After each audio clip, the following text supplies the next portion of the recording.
There is a town in Estonia where a castle stood for 200 years, and Ivan the Great, one of the most powerful rulers in Russian history, could not take it. Today, almost nobody outside Estonia has heard its name.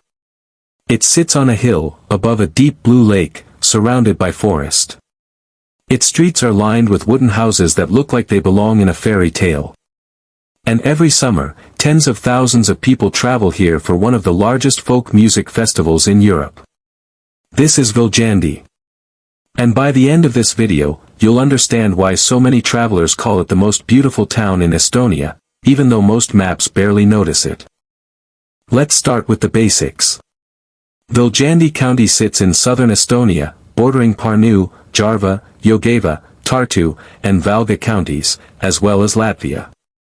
The town of Viljandi itself is the capital of this county. It sits almost exactly between two of Estonia's biggest cities, Pärnu and Tartu. Around 17,000 people call Viljandi home today. That makes it small by American standards. But size has never been the point here. What makes Viljandi special is what surrounds it: rolling hills, quiet lakes, and thick forest, in a country that is famously flat. In fact, Estonia is one of the flattest countries in Europe, with its highest point only 318 meters high. So when early settlers found a hill next to a lake in this region, it was a big deal. That hill became the foundation for everything that followed. Long before Viljandi had a name, people were already living here. Archaeologists have found evidence of settlement in this area dating back to around 5000 BC. By the 12th century, a hill fort had been built on that same hill above the lake. Then, in the 13th century, everything changed. In 1211, a combined army of Germans, Latvians, and Livonians laid siege to the Estonian hill fort at Viljandi. A few years later, the Livonian sword brethren captured the fort in 1223. The following year, construction began on a massive new stone castle in its place. This wasn't just any castle. Viljandi Castle became one of the largest fortresses in the entire Baltic region. By the 14th century, it housed 32 permanent knights, compared to just 19 in Riga, a city many times larger. Visitors from as far away as Prussia described it as one of the most intimidating fortresses they had ever seen. And in 1481, that reputation was put to the test. Ivan III of Russia, known to history as Ivan the Great, laid siege to Viljandi Castle. He could not take it. For 2 centuries, this fortress on the hill was untouchable. But no fortress lasts forever. The decline began during the Livonian War. In 1560, Russian forces under Andrei Kurbsky captured and destroyed both the town and the castle. A few decades later, during the Polish-Russian War in the 17th century, the town and fortress were destroyed again. The damage from this era was severe. The wider war left the region devastated. Famine spread. The population collapsed to under 100,000 people, and there are even historical records describing cannibalism during the worst of it. Control of the region passed from the Livonian Order to Sweden, and eventually to Russia. Under Swedish rule, Viljandi's town laws were cancelled altogether, and after the Great Northern War, the town had no official governing laws until 1783, when Catherine the Great restored its status as a district town. For a place that once held off Ivan the Great, this was a long, quiet fall from power. But Viljandi's story didn't end with ruins. It found a new kind of importance, not through weapons, but through words. In 1878, the newspaper Sakala was founded in Viljandi.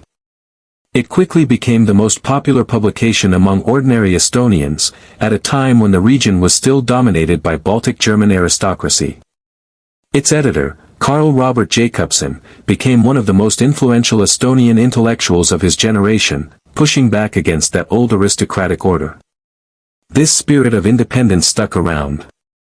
Even during the 50 years of Soviet occupation, Viljandi kept a reputation as an unusually free-thinking town, drawing in people who didn't quite fit the mold of Soviet collective life.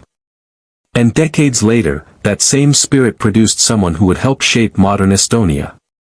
Mart Laar, historian from Viljandi, became the intellectual force behind Estonia's push to restore its independence in the late 1980s, and then became the country's first prime minister after independence returned. A small hilltop town, shaping the future of an entire nation. Of course, Viljandi wasn't only about politics and ideas. It was also a working town. In 1904, a match factory was established in Viljandi, and it became the town's most important industrial enterprise for much of the 20th century. It employed generations of local workers. And in one particularly fun twist of history, in 2005, the factory's successor company built a 6-meter match, officially the largest match in the world according to the Guinness Book of Records. The factory eventually closed. But rather than fading away, Viljandi reinvented itself again, this time as a center for arts and culture. Which brings us to what Viljandi is best known for today. Since 1993, Viljandi has hosted the Viljandi Folk Music Festival, and it has grown into something remarkable. In 2006, over 24,000 people attended, making it the largest annual music festival in the entire country. 2 decades later, that number has more than doubled. In 2026, the festival drew 38,000 visits. That's why locals sometimes call Viljandi the Estonian capital of folk music. It's not just the festival, either. Viljandi is home to the University of Tartu's Viljandi Culture Academy, which trains students in traditional Estonian crafts, music, and heritage work. The town's crafts and folk art scene now supports more than 2,500 jobs, spread across over 700 registered creative businesses. And in 2026, thanks to all of this, Viljandi joined the UNESCO Creative Cities Network as a city of crafts and folk arts. Not bad for a town most people have never heard of. So what does Viljandi actually look like now, if you visit it? The castle itself is mostly ruins today, its walls damaged beyond repair during the Polish-Swedish War in the early 1600s. But those ruins still sit high on the hill, overlooking the lake, and remain one of the most photographed spots in the country. Nearby, you'll find St. Paul's Church and St. John's Church, home to Estonia's largest carillon. Down in the old town, wooden houses and cobblestone streets create an atmosphere that feels frozen in time, right up until you spot the concrete strawberry sculpture scattered around town, an odd but charming tribute to local outsider artist Paul Condis. And every June, the town leans fully into its medieval roots. During Hanseatic days, the streets fill with merchants, the castle ruins come alive with reenactments, and the whole town turns into something close to a living history museum.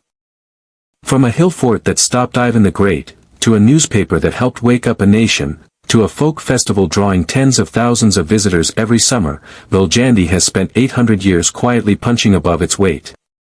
It's not on most travelers' radar. But maybe it should be. If you enjoyed this journey through one of Europe's most underrated towns, hit subscribe, because we're covering hidden places like this every week. Drop a comment below and tell us, what's a small town you think deserves way more attention? We might just make it our next episode. Thanks for watching, and we'll see you in the next one.